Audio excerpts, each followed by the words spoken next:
अस्सलामुअलैकुम नाजरीन, आप देख रहे हैं नजम सेठी शो। मैं हूं फरवा वहीद और मेरे साथ मौजूद हैं नजम सेठी साहब। अस्सलाम वालेकुम। सेठी साहब, इत्तेफाक कह लेते हैं इसे। मुझे लग रहा है आपकी टाई का कलर जो है वो आज मेरे सूट के साथ काफ़ी मैच है। तो क्या कोई साजिश है? नहीं, साजिश नहीं है, लेकिन अभी देखना ही है कि पहले आपने पहनी है टाई है, मैंने पहले सूट पहना है, क्योंकि मुझे लग रहा है कि हाँ, मेरा ख्याल है आपने सूट पहले पहना है और मैंने टाई बाद में पहनी है। इसका ये मतलब है कि मैंने आपको कॉपी किया है, यही आप कहने की कोशिश कर रहे हैं। वो हो सकता है आपने चिड़िया मेरे घर भेजी हो। हाँ, ये भी तो हो सकता है। चिड़िया घूमती रहती है, चिड़िया सारी दुनिया को बग करती है, चिड़िया आके फिर मेरी टाई सेलेक्ट करती है। तो जाहिर है चिड़िया कुछ इशारे कर रही है कि आज आप ये टाई पहन के जाएं और आप ये सवाल मेरे से पूछें कि क्या कोई साजिश है कि नहीं। अब तो साजिश लिबास में भी आ गई। इस मुल्क में तो सिवाय साजिश के है ही कुछ नहीं, हर चीज़ ही साजिश है फरवा। लेकिन इत्तेफाक भी तो हो सकता है, बड़ी चीज़ों में बहुत। हाँ, इत्तेफाक हो सकता है। तो और भी कोई इत्तेफाक नज़र आ रहा है आपको? बिल्कुल, आप जैसे कि आपकी और मेरी सूट और टाई के कलर में इत्तेफाक है, ऐसे एक और भी चीज़ में इत्तेफाक है। आप देखना चाहेंगे? हाँ, दिखाएं प्लीज़ दिखाइएगा वो क्या इत्तेफाक है। तो सेठी साहब, ये तस्वीर देखें। ये मैं ये तो नहीं कहूँगी ये हसीन इत्तेफाक है, लेकिन इस पे आप क्या कहेंगे? ये तस्वीर में खान साहब आज एक ओथ ले रहे हैं। बिल्कुल ऐसे ही है ना? बिल्कुल, आज़ादी मार्च में जाने का ओथ। वो अब तैयारी कर रहे हैं आज़ादी मार्च की, और उसके लिए उन्होंने अब ओथ लेना शुरू किया अपने सपोर्टर्स से। और आपने ये इत्तेफाक है कि ये ओथ उसी किस्म का ओथ है जिस तरीके से हिटलर अपना ओथ लेते थे अपने यूथ विंग से। तो ये ओथ जो होता है ये फाशिज़म का ओथ होता है। ये ओथ ये वाला ओथ नहीं होता या ये वाला ओथ नहीं होता। तो हम काफ़ी अरसे से ये कह रहे हैं कि खान साहब की जो जहनीत है वो एक फ़ाशिस्ट की है। अब किसी वक्त एक प्रोग्राम हमें करना चाहिए कि ये फ़ाशिज़म होती क्या है और क्यों ये ख़तरनाक चीज़ होती है और क्यों जमहूरियत के बिल्कुल बरक्स होती है ये, और क्यों कौमों को और मुल्कों को तबाह कर देती है जहाँ ये फ़ाशिज़म आती है। तो अच्छा किया आपने ये बताया। मेरा ख्याल है इत्तेफाक नहीं है, खान साहब का जो है और जो उनका ज़हनीत है वो ऐसे ही है, और उनके जो सपोर्टर्स हैं जिस किस्म की हरकतें वो कर रहे हैं उससे ऐसे ही लगता है कि वो भी इस फ़लसफ़े में यकीन रखते हैं। तो बड़ा अच्छा आपने ये दिखा दिया, क्योंकि और भी बड़े तरीके थे। खान साहब ऐसे भी कर सकते थे, खान साहब ऐसे भी कर सकते थे, खान साहब दुआ भी मांग सकते थे। कहते थे आए इकट्ठे दुआ मांगिए, वील ऑल बी टुगेदर। जिहाद की बात हो रही है, जिहाद में तो फिर दुआएं मांगी जाती हैं, और एक तरफ जिहाद की बात हो रही है, दूसरा फाशिज़म के सलूट लिए जा रहे हैं। खान साहब मासूम आदमी, उनको पता नहीं चलता, अक्सर औक़ात वो चीज़ें कर जाते हैं, बाद में उनको अंदाज़ा होता है। अच्छा चलें, आप कोई छुपी हुई पीटीआई तो नहीं है? नहीं, मैं तो सिर्फ एक जेन्युइन राय दे क्योंकि वो पीटीआई वालों के पास हर चीज़ का जवाब है। अच्छा, हाँ, आप जो मर्जी कह लें वो एक जवाब कुछ तो कोई लिया। कभी उनको मासूम बना देते हैं, कभी उनको हीरो बना देते हैं, कभी उनको एंटी हीरो बना देते हैं, कभी उनको प्रो इस्टेब्लिशमेंट बना देते हैं, कभी उनको एंटी इस्टेब्लिशमेंट बना देते हैं। तो ये जो कौम है जो उनको सपोर्ट कर रही है वो कोई उनके ख़िलाफ़ तनकीद एक्सेप्ट करने के लिए तैयार नहीं है। ये जो ब्यूटी है सारी गेम की कि आप जो मर्ज़ी कर लें, खान साहब बरकरार है। तो खान साहब ने जो ऐलान कर रखा है आज़ादी मार्च, जिस पे हमने ये तस्वीर भी निकाली है, जिससे आपको लग रहा है que अब वो हकीकी आज़ादी मार्च होने को है, क्योंकि डेट्स तो गुजर गई। देखिए, मेरा हमेशा ये मौक़िफ़ रहा है कि खान साहब का एक ये बहुत इम्पॉर्टेंट पत्ता है, ये अपनी मजबूती का एक पत्ता है, क्योंकि वो लोगों को बाहर निकाल सकते हैं। और उनके जो नौजवान सपोर्टर्स हैं वो काफ़ी अग्रेसिव हैं और पैशनेट हैं, जज्बाती हैं।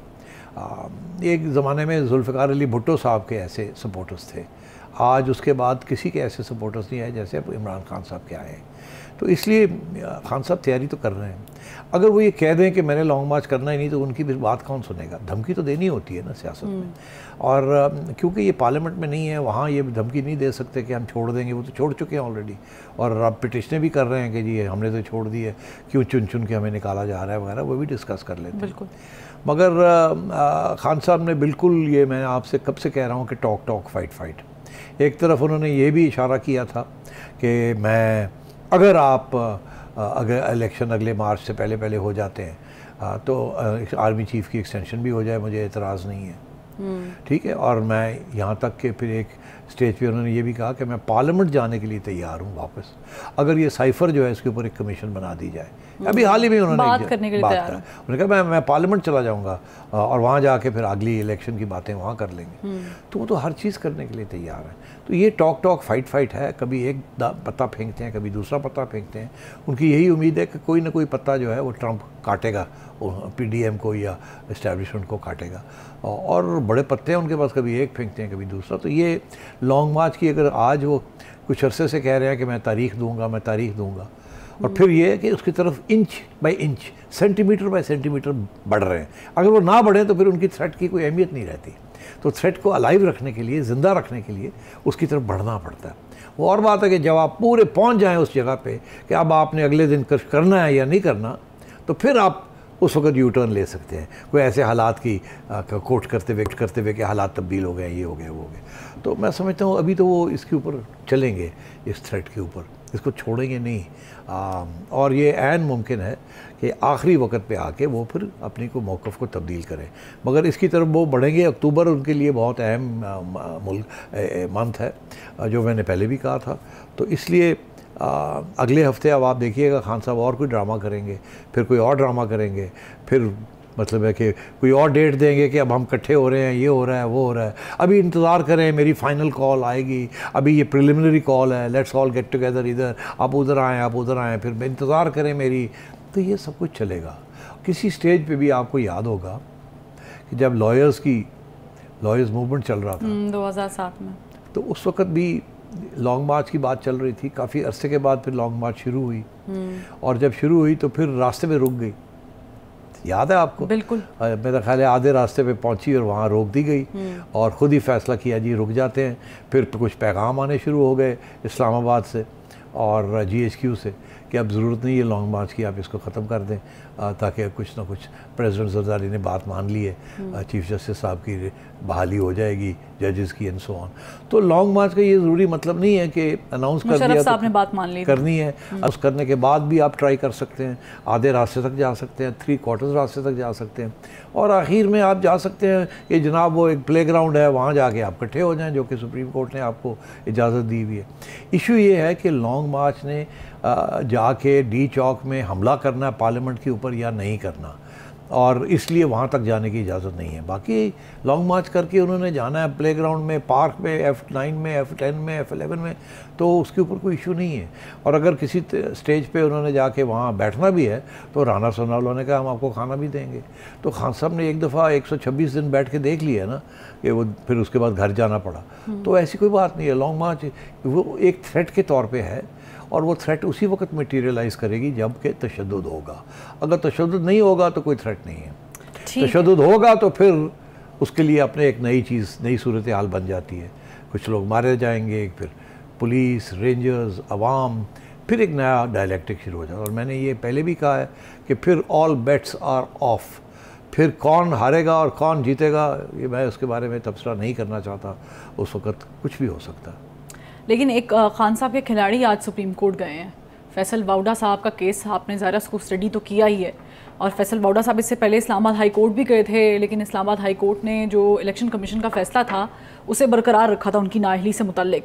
अब चूँकि वो सुप्रीम कोर्ट गए हैं, केस लगा है, टाइम की किल्लत थी, 6 अक्टूबर मिल गई डेट। लेकिन जो बड़ी इंटरेस्टिंग चीज़ इसमें है, चीफ जस्टिस साहब के रिमार्क्स रिगार्डिंग 62(1)(f, तो उस पर उन्होंने उसको काला कानून करार दे दिया है। अब ये बड़ा इंपॉर्टेंट एक आर्टिकल है जिसको ज़रा सियासी हरीफ आपस में डराते रहते हैं, उस पर हमने नाअहलियाँ भी देखी हैं। सिटी साहब, ये कितना अहम रिमार्क है? देखिए, बड़ी इंटरेस्टिंग डेवलपमेंट है ये। अब इसमें कुछ 4-5 चीज़ें जिसको मैं इकट्ठा करने की कोशिश करूँगा एक्सप्लेनेशन के तौर पर। देखिए, अहम रिमार्क्स नहीं दिए जाते, इसके कुछ आगे भी होता है और कुछ पीछे भी होता है। सबसे पहली बात तो यह है कि सवाल इसमें जो खड़ा हुआ है वो 2 सवाल खड़े किए हैं वाडा साहब ने कि क्या इलेक्शन कमीशन के पास ये पावर है किसी को डिस्क्वालीफाई करने की कि नहीं, और दूसरा ये कि क्या वो डिस्क्वालीफाई 5 साल के लिए कर सकते हैं या फॉर लाइफ कर सकते हैं। 2 सवाल। बिल्कुल। तो ये उन्होंने चैलेंज किया है। अब अदालत ने दोनों सवाल देखे, उन्होंने कहा जी इलेक्शन कमीशन के पास पावर तो है डिस्क्वालीफाई करने का, वो तो बड़ा वाज़ेह है कानून, मगर क्या वो फॉर लाइफ कर सकते हैं या नहीं, ये सवाल जो है ये इसके ऊपर बात हो सकती है। ये पोजीशन जो अभी ली जा रही है अदालत में, तो अब क्लियर हो गया कि एक इशू जो है क्या वो सज़ा दे सकते हैं या नहीं, वो नहीं है इशू, उनके पास पावर है वो देने का, वो चैलेंज भी हो सकती है, मगर क्या वो फॉर लाइफ डिस्क्वालीफाई कर सकते हैं ताहयात, वो देखने वाली बात है, पहली बात। दूसरी बात ये है कि चीफ जस्टिस साहब ने ये कहा कि ये काला कानून है। अब मुझे नहीं पता कि एग्जैक्टली रिपोर्टिंग क्या हुई है, रिपोर्टिंग ये हुई है कि उन्होंने कहा ये काला कानून है, ठीक।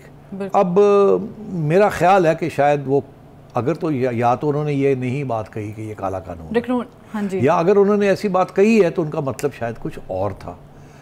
कानून काला हो या सफ़ेद हो वो पार्लियामेंट का हक है, मगर कानून की जो जिसमें उसमें जो पढ़ा जाता है कि डिस्क्वालिफिकेशन फॉर लाइफ जो है ये सिवियर है, ये काली सज़ा है या नहीं है। अब मसला यहाँ बन जाता है काला कानून है या काली सज़ा है, क्योंकि सज़ा लिखी नहीं हुई, कानून बड़ा वाज़ेह लिखा हुआ है कि डिस्क्वालीफाई हो जाएंगे आप। 63 में है 5 साल का, लेकिन 63 में और भी बात है ना, आप 2 साल के लिए आप जेल भी काट सकते हैं, तो इसलिए लोग ये कहते हैं क्योंकि वहाँ जेल काटी हुई होती है तो फिर जो डिस्क्वालिफिकेशन है वो 5 साल से ज़्यादा नहीं होती, आपने कुछ सज़ा तो काट ली होती है, तो उसको कंपेयर नहीं किया जाता। मगर यहाँ कानून के अंदर लिखा नहीं है, अच्छा अब कितने साल के लिए होगी डिस्क्वालिफिकेशन, ताहयात नहीं ये वो।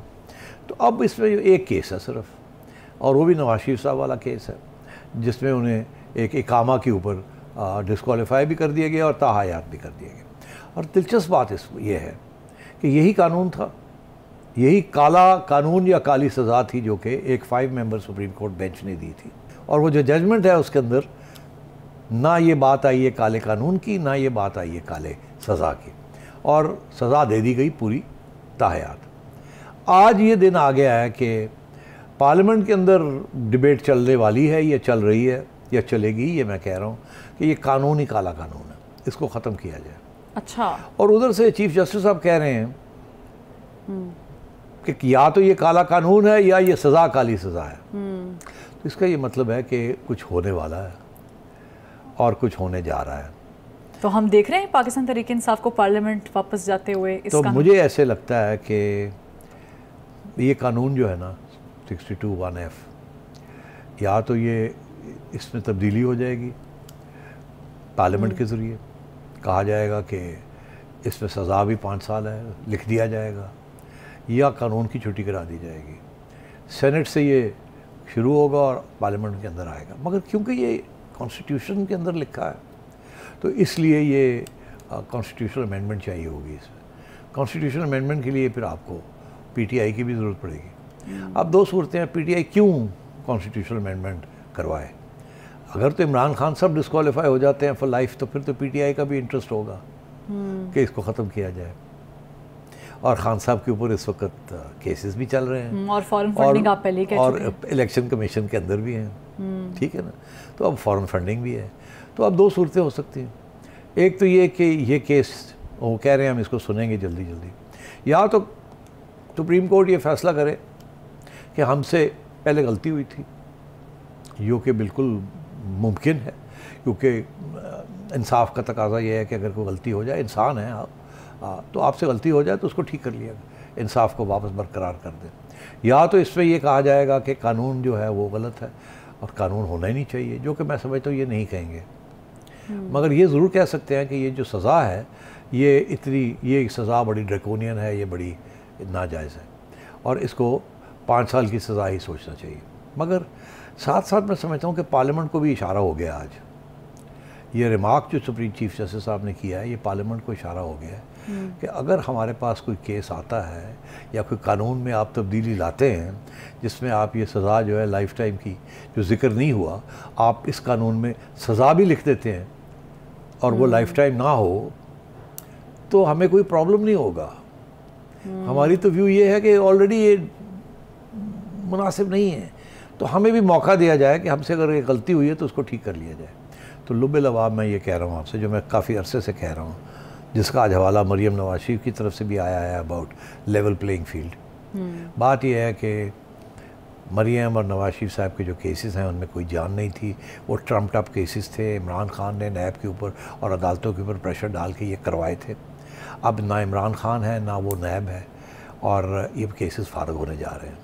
ठीक, अब मरीम को हो गया कि नवाज शरीफ साहब का भी केस फारग होगा, मगर वो जो सुप्रीम कोर्ट की जजमेंट है वो रहेगी नाइली की ताहयात, उसको भी ख़त्म करना है, ताकि अगले इलेक्शन के अंदर अगर इमरान खान ने अगला इलेक्शन लड़ना है तो नवाज शरीफ भी अगला इलेक्शन लड़ेगा।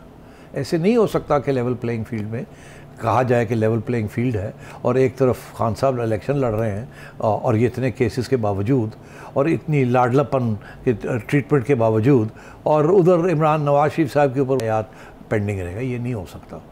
तो ये या वो ख़त्म होगा या खान साहब के ऊपर भी आएगा ये, और फिर दोनों मिलके इसको ख़त्म करेंगे। तो ये मेरा मौक़िफ़ है, और आप चलते चलते देखते जाइएगा आगे क्या होता है। ये मेरा क्लिप याद से सेव करके रखिएगा, ये आपने प्ले करना है, जबकि या ये कानून की छुट्टी होगी या खान साहब कन्विक्ट होंगे, और फिर दोनों मिलके ये ख़त्म किया जाएगा, या नवाज शरीफ साहब की एक्विटल हो जाएगी, ये ताहयात वाली कंडीशन ख़त्म हो जाएगी और खान साहब के ऊपर कुछ नहीं होगा, या खान साहब के ऊपर भी ये लगेगी, फिर दोनों मिलकर इसको तब्दील करेंगे और अदालत कहेगी बिल्कुल ठीक किया, हम तो पहले कहते थे कि ये कानून अच्छा नहीं है या ये सज़ा इतनी सख्त नहीं होनी चाहिए। ठीक है, आपने लेवल प्लेइंग फील्ड की बात की है, इसी पर हम जो है आगे सवाल करेंगे, लेकिन एक ब्रेक लेना लाजमी है।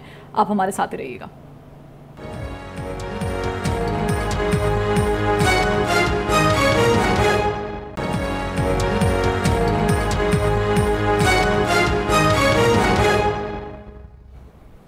Welcome back. सेठी साहब, कुछ शॉर्ट्स हमने निकाल के रखे हैं। आज मरीम नवाज साहिबा ने प्रेस कॉन्फ्रेंस की है, उन्होंने क्या कहा है, आइए पहले वो देख लेते हैं। फील्ड तो अभी हमें हुकूमत में रह के भी नहीं मिली। लेवल प्लेइंग फील्ड ऐसी होती है कि नवाज शरीफ साहब बेगुनाह होते हुए भी सजा याफ्ता हैं आज भी।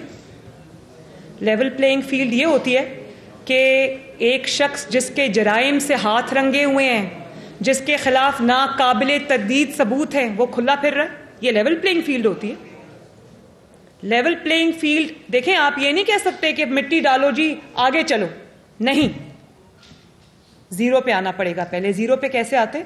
जो कुछ नवाज शरीफ को भुगतना पड़ा, जो कुछ नवाज शरीफ की जमात को भुगतना पड़ा, वो इसको भी भुगतना पड़ेगा। सेठी साहब, लेवल प्लेइंग फील्ड की बात आपने भी की है, मरीम नवाज साहिबा ने भी की है, लेकिन आपने जो उसकी तशरीह की है वो थोड़ी मुख्तलिफ है मरीम नवाज साहिबा की तशरीह से। वो कह रही है सब कुछ ज़ीरो पर आए, जो नवाज शरीफ साहब के साथ हुआ है वो इमरान खान साहब के साथ हो। आपने जो ऑप्शन दी है वो डिफरेंट है, क्या फ़र्क क्या है? आपने जो लेवल प्लेइंग फील्ड की तशरीह की और मरीम साहिबा कह रही हैं। जी हाँ, देखिए मरीम साहिबा ये कह रही हैं कि हमारे साथ ज़्यादती हुई है और अब इसको कैसे, ये लाडला क्यों है, बेसिकली ये कह रही हैं। अब इसके दो इंटरप्रिटेशंस आप कर सकते हैं। एक तो ये कि अगर हमारे साथ हमें ये भुगतना पड़ा है तो इसको भी भुगतना पड़ना चाहिए। ये एक्चुअली इशारा जो है ये अदालतों की तरफ है कि हमारे साथ अदालतों ने ज़्यादती की है, इसके साथ लाडलापन कर रहे हैं। कोई हर किस्म की हरकतें कर रहा है, जुर्म कर रहा है, इसको कोई पकड़ने वाला नहीं है। ये नहीं है, गवर्नमेंट तो अपनी तरफ से केसेस करती है, मगर वो जाते कहीं नहीं है, कोई अदालत में आके इसको रिलीफ मिल जाती है। तो अब सूरत हाल है कि वो अदालतों की तरफ इशारे कर रही है। कहना का उनका ये मतलब है कि ताहयात अगर नवाज शरीफ साहब को किया था तो इनको भी करना चाहिए ताहयात। और बहुत से केसेस हैं, आएंगे, अभी होगा डिस्क्वालिफिकेशन, फॉरेन फंडिंग में हो जाएगी, तोशाखाना में हो जाएगी, और बड़ी जगह पे हो सकती है। तो इसलिए यहाँ भी कोई लीनियंसी शो नहीं करनी चाहिए। अब मैंने भी आपको बताया कि 3 ऑप्शंस हैं। एक ये है कि इमरान खान को भी डिस्क्वालीफाइड फॉर लाइफ हो जाए किसी केस में। दूसरा ये है कि नवाज शरीफ साहब की जो डिस्क्वालिफिकेशन है वो रिवर्स हो जाए, वो ख़त्म हो जाए। यही 2 ऑप्शंस हैं। और तीसरा ऑप्शन ये है कि दोनों जाएं पार्लियामेंट में और वहाँ जाके आइन को अमेंड करें और इस कानून के अंदर या ये कानून की छुट्टी करा दें 62(1)(f) की, और या ये है कि इसके अंदर एक ऐड कर दें कि ये disqualification will be for 5 years. ठीक, अच्छा, ये 3 ऑप्शन हैं इनके पास। मरीम का ये कहना है कि लेवल प्लेइंग फील्ड होनी चाहिए। अब मेरा ये कहना है इन 3 ऑप्शंस में से जो बेस्ट ऑप्शन है कि कानूनी को अमेंड कर दिया जाए ताकि, और नवाज शरीफ की जो ताहयात डिस्क्वालिफिकेशन उसको ख़त्म कर देना चाहिए। ये नहीं कि अब इमरान को भी वो किया जाए और उसके बाद फिर दोनों जो हैं या दोनों आउट हो जाएं या दोनों इन हो जाएं। तो यही है, मैं समझता हूँ कि तो पार्लियामेंट के अंदर जाना चाहिए इनको और वहाँ जाके अपने मसाइल हल करने चाहिए। और आज मैं समझता हूँ अदालत ने रास्ता इनको दिखा दिया है। तो I think that's what she is basically saying. ये जो बात है कि जी इमरान खान साहब को अब सॉर्ट आउट करें आप, और जैसे आपने हमने किया है। मगर बात ये सियासत में ऐसे होता नहीं है, 2 wrongs don't make a right. तो अब मैं नवाज शरीफ साहब की जो ज़्यादती हुई है, इसका ये मतलब नहीं है कि आप कॉन्स्टिट्यूशन की और धज्जियाँ उड़ाएं और इमरान खान साहब के साथ ज़्यादती कर दें। किसी के साथ ज़्यादती नहीं होनी चाहिए। अगर एक ज़्यादती हुई उसको रिवर्स करें आप। I think that is what she is trying to do. और मैंने आपसे अर्ज़ किया ना कि अभी उनके नवाज शरीफ साहब के ख़िलाफ़ केसेस ख़त्म होने जा रहे हैं और मेरिट पे ख़त्म होने जा रहे हैं। और आगे जाके सिर्फ ये एक केस रह जाएगा, फिर वो देखना है कि पार्लियामेंट के अंदर वो ख़त्म होता है या अदालत में होता है। बेहतर तो यही है अगर पार्लियामेंट में हो, मगर अगर अदालत कर देती है तो ये इससे बेहतर और क्या हो सकता है कि अदालत जिससे पहले ये गलती हुई है, क्योंकि हम तो काफ़ी अरसे से कह रहे हैं ना ये इकामा के ऊपर ये करना, ये तो बेइंसाफ़ी थी। और आज अगर ये बेंच और ये चीफ़ जस्टिस के अंदर ये रिवर्स हो जाता है तो मैं समझता हूँ अता बंदयाल साहब को एक तारीख़ के अंदर उनका नाम सुर्ख हरफों में लिखा जाएगा। I honestly believe that. London जाने से मुतालिक भी उन्होंने कुछ कहा है और आपने भी कुछ कहा है, वो दोनों चीज़ें सुन लेते हैं। तो अब मुझे इंतज़ार नहीं हो रहा कि मैं कब जाऊं और अपने वालिद से मिलूं।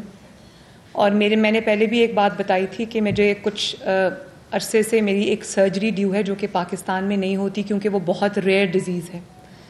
मैंने पाकिस्तान में बहुत पता किया, वो सर्जरी वहाँ नहीं होती, तो वो सर्जरी भी मुझे करानी है और इंशाल्लाह फाइटिंग फिट होके आऊँगी। फिर मेरी प्रेडिक्शन ये है कि मरीम साहिबा का ये केस फ़ारग हो जाएगा, मरीम की एक्विटल ख़त्म हो जाएगी, मरीम को पासपोर्ट उसका वापस मिल जाएगा, मरीम बाहर चली जाएंगी कुछ अरसे के लिए, उनकी जेन्युइनली कुछ हेल्थ इश्यूज़ हैं और ज़ाहिर है उसके अलावा भी सियासी तौर पे भी वो अपने वालिद से मिलना चाहेंगे।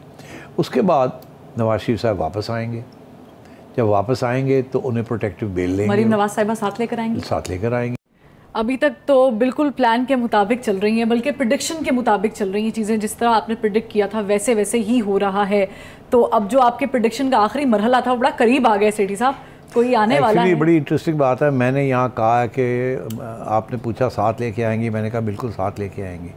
मगर मरीम साहिबा से जब ये सवाल किया गया तो उन्होंने इसका जवाब कुछ फ़र्क दिया। उन्होंने कहा नहीं, ज़रूरी नहीं है कि मेरे साथ आएंगे, मैं आ जाऊँगी, फिर वो अपने सही वक्त पे वापस आएंगे।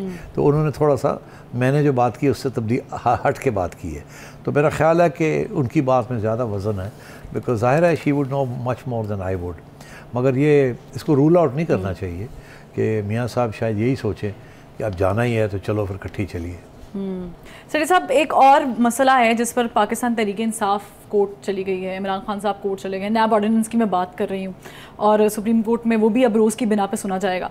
आप इसको कैसे देख रहे हैं? ये जो मौक़िफ़ इमरान खान साहब का है कि इन्होंने ये तरमीम की ही इसलिए है कि अपने केसेस से जान छुड़ा सकें, और बज़ाहिर तौर पर आवाम को भी लग ऐसे ही रहा है कि जिस तरीके से नैब ने केसेस वापस किए हैं, शायद ये वाकई it's a part of the play. देखिए, बात बड़ी इंटरेस्टिंग है ये कि एक नैब है, नैब ने जाली केसेस सब पे बनाए और सबको धरा और अभी तक एक कन्विक्शन नहीं ले सके, एविडेंस नहीं है ना। और सुप्रीम कोर्ट और हाई कोर्ट कहते रह गए हैं कि नैब काम नहीं करती, नैब ज़्यादतियाँ करती है, नैब का कानून भी ठीक नहीं है, इसमें भी तरमीम होनी चाहिए, नैब के रवैये वो भी ठीक नहीं है। ये तो सुप्रीम कोर्ट के और वेरियस जजेस के रिमार्क्स हैं। तो अगर आज तक उसको बर्दाश्त किया है तो वो इसीलिए किया है ना कि एक कानून है नैब का, वो बुरा कानून है जिस तरीके से उसको इस्तेमाल किया गया है। मगर नैब आज़ाद अदारा था, कोर्ट एंड कोर्ट। तो आज भी फिर अगर उस वक़्त आज़ाद था तो आज भी है। आज अगर वो उस केसेस को परस्यू नहीं करना चाह रहा तो फिर आप कौन होते हैं कहने वाले कि नहीं आप परस्यू करें? तो बात ये वो वहीं आती है कि अगर नैब का पहला कानून गलत था तो आज का कानून भी गलत है, अगर वो सही था तो आज जो नया कानून बना है वो भी सही है, क्योंकि वो भी पार्लियामेंट ने बनाया था, ये भी पार्लियामेंट ने बनाया है। तो अब बात यह है कि अदालतें पार्लियामेंट के कानूनों को ना ही चैलेंज करें तो बेहतर है। उनकी मकासद या उनकी जो राइट है पार्लियामेंट की, उसको नहीं चैलेंज करना चाहिए। मैं तो आज तक एक बहुत अहम केस यहाँ हुआ था, NRO केस, जो पार्लियामेंट ने फैसला किया था NRO केस का कि ये NRO जो है, जो कि जरदारी साहब और मुशर्रफ और बेनज़ीर ये सब ने, पीपल्स पार्टी और इन्होंने मिल के किया था नवाज शरीफ से NRO, उसमें चैलेंज जब किया गया NRO को तो वो अदालत ने उसको उड़ा दिया कानून को। मैं समझता हूँ अदालत का कोई हक नहीं था कि पार्लियामेंट के अंदर एक कानून पास हुआ उसको इस तरीके से उड़ा देना। तो आज भी मैं ये समझता हूँ कि अदालत का कोई इसमें हक नहीं है कि वो जो नैब की जो पोजीशन है, अगर वो किसी को नहीं प्रोसिक्यूट करना चाह रही तो आप कौन होते हैं कहने वाले कि नहीं नहीं पकड़ो इसको? आप नहीं कह सकते। आपका काम है अगर उन्होंने पकड़ा है तो उनसे पूछना है कि आपने क्यों पकड़ा है, सही पकड़ा है गलत पकड़ा है, एविडेंस है या नहीं है। आप ये नहीं कह सकते कि जाओ जाके पकड़ो। यू आर अ जज, you are not a prosecutor. तो ये जो जज जब प्रोसिक्यूटर खुद बन जाते हैं तो बड़े मसले बन जाते हैं।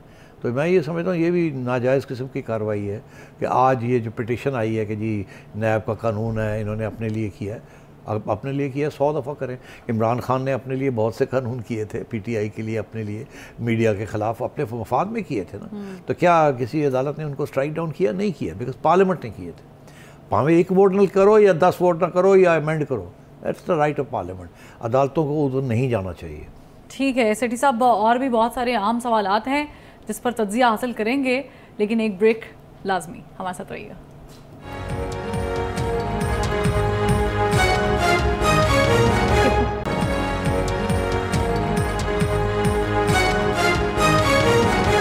Welcome back. सेठी साहब, एक बहुत ही अहम तनाज़ा खड़ा हो गया है, वो ये है कि दो मईशत के जो डॉक्टर्स हैं वो आमने सामने हो गए। मौजूदा वज़ीर ख़जाना इसहाक़ डार साहब और साबिक वज़ीर ख़जाना मिफ्ता इस्माइल साहब। और मिफ्ता इस्माइल साहब ने तो एक जगह कह भी दिया है कि अल्लाह खैर करे, क्योंकि लेवी बढ़ानी थी और बढ़ाई नहीं। फिर आपने वो देख भी लिया, पूरा डिटेल भी देख ली, जिस पर इसहाक़ डार ने भी कहा है कि मुझे मालूम है कि मैंने मईशत कैसे चलानी है। और उन्होंने ज़रा कौम को भी रिलीफ पहुँचाने की कोशिश की है, जो कि आप ऑलरेडी प्रेडिक्शन दे रहे थे कि वो ज़रूरी है। ये जो आमने सामने आ गए हैं, इससे तो ज़ाहिर बहुत सारे इख्तलाफात पैदा होना शुरू हो गए हैं। और ये मईशत का सवाल है, IMF का सवाल है, हमारी पोजीशन का सवाल है। जी सही कह रही हैं, बट देखें ना, मिफ्ता इस्माइल साहब के जो दोस्त हैं, साथी हैं, सपोर्टर्स हैं, वो कहते हैं कि मिफ्ता इस्माइल साहब जो पॉलिसी फॉलो कर रहे थे वो उसमें इत्तफाक था बिटवीन PDM एंड इस्टेब्लिशमेंट, और इसलिए उनको ग्रीन लाइट दी थी और शहबाज शरीफ साहब ने ग्रीन लाइट दी थी। तो इसलिए वो पॉलिसी फॉलो कर रहे थे कि जो IMF कहता था वो मानते थे। और उनका ये मौक़िफ़ था कि डिफ़ॉल्ट होने जा रहा है, अगर हम ये नहीं करेंगे तो डिफ़ॉल्ट हो जाएगा। डिफ़ॉल्ट के साथ बहुत ख़तरात पैदा हो जाते हैं। अब वो तो अपनी जगह बात। उस वक्त डार साहब बाहर बैठे हुए थे। डार साहब का मौक़िफ़ ये था कि हमें IMF के साथ हार्ड नेगोशिएशन करनी चाहिए। डिफ़ॉल्ट का ख़तरा इतना नहीं है जितना बनाया जा रहा है, और आवाम के ऊपर इतना दबाव नहीं आना चाहिए। और भी रास्ते हैं इस मसले को हल करने के लिए। तो ये दो पॉइंट्स ऑफ व्यू थे, जिसमें जो लोग बाहर बैठे हुए थे वो ये कहते थे कि देखें यार, मिफ्ता इस्माइल साहब एक काम कर रहे हैं, डार साहब को अगर ऐसी को बात करनी है तो इंटरनल पॉलिटिक्स में करें, पब्लिकली ये बात ना करें। तो ये एक तनकीद होती थी उस वक्त। मगर डार साहब और नवाज शरीफ साहब का तो जो मौक़िफ़ था वो फ़र्क था ना शहबाज शरीफ साहब का मौक़िफ़ से और मिफ्ता इस्माइल के मौक़िफ़ थे। उसकी वजह यह है कि जो लीडर्स हैं इस पार्टी के, जिनको वोट पड़ता है वो तो नवाज शरीफ साहब हैं। और अगर नवाज शरीफ साहब अपना फेथ और अपना कॉन्फिडेंस जो है वो इसहाक़ डार में डाल रहे हैं, तो फिर उनका भी तो कुछ हक़ बनता है ना। और अब तो आगे देखिएगा कैसे हक़ बनेगा उनका, जो होने जा रहा है सब कुछ। तो बात यह है कि वो जेन्युइनली परेशान थे कि ये हुकूमत जो है PDM की, ये नून लीग के मफाद में नहीं है। प्राइम मिनिस्टर नून लीग का है, मगर जो हुकूमत है वो PDM की हुकूमत है। ये बहुत ज़्यादा बेंड कर रही है बिफोर इस्टेब्लिशमेंट और बिफोर IMF, और इसके साथ पार्टी का नुकसान हो रहा है। और वो आवाम तक जो पैगाम देना चाह रहे थे कि ठीक है जो गवर्नमेंट कर रही है ये सारी हमारी गवर्नमेंट नहीं है, मगर हम अगर होते तो हम ऐसे ना करते। तो उसके लिए भी एक जवाज़ बनता है सियासत, आपने अपनी पोजीशन को बरकरार रखना पड़ता है। तो क्योंकि अगर ये नून की हुकूमत होती प्योर, तो फिर अगर डार साहब एक बात कहते बाहर बैठ के और मिफ्ता एक बात करते बाहर अंदर होके, तो फिर प्रॉब्लम बन सकता था। मगर क्योंकि ये नून की हुकूमत नहीं थी, PDM की हुकूमत थी, तो इसलिए फिर शायद डार साहब का ये जो इंटरवेंशन थी, उन्हें इस बात का भी एहसास था कि वो वापस आएंगे और उन्होंने ये पॉलिसीज़ नहीं फॉलो करनी।